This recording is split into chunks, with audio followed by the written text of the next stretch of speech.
पुढची बातमी जळगावमधली। जळगावमध्ये 60 वर्षाच्या वृद्धाचा उष्माघातामुळे मृत्यू झाल्याचा संशय आहे। लोधू पाटील असं मृत इसमाचं नाव आहे। एसटी वर्कशॉपच्या बाजूला यांचा मृतदेह सापडला। लोधू पाटील हिंगणे इथे रविवारी सकाळी नातेवाईकांच्या लग्नासाठी निघाले होते। यानंतर संध्याकाळी ते तिथून निघाले, मात्र घरी न परतल्यामुळे शोधाशोध झाली।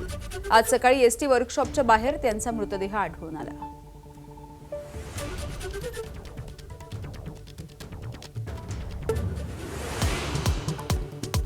राज्यामध्ये अनेक भागांमध्ये उष्णतेची भीषण लाट कायम। अमरावती आणि वर्ध्यामध्ये तापमानाचा पारा 46 अंशांच्या पार, तर अकोल्यामध्ये पारा 44 अंशांवर।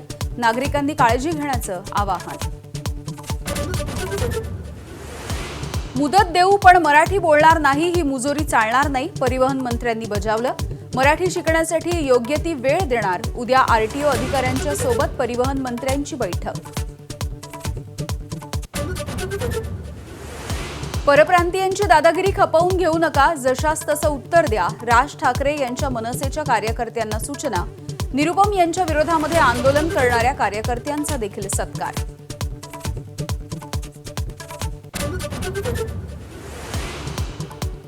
विधान परिषदेसाठी शिवसेनेमध्ये इच्छुकांची गर्दी। नीलम गोऱ्हे आणि बच्चू कडू यांच्या नावाला मंत्री आणि नेत्यांचा विरोध। राज्यसभेप्रमाणे नवीन चेहऱ्याला संधी देण्याचा अनेकांचा सूर।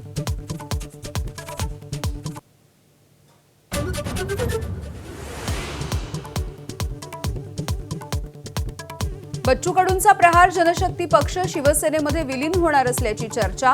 प्रहारचं विलीनीकरण करून शिवसेना कडूंना विधान परिषदेची उमेदवारी देणार असल्याची चर्चा।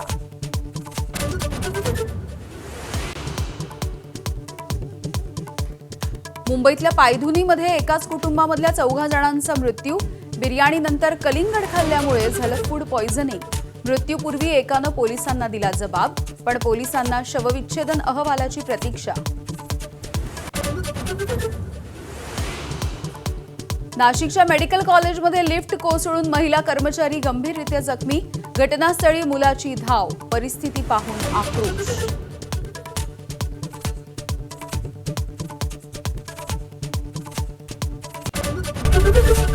एबीपी माझा, उघडा डोळे बघा नीट।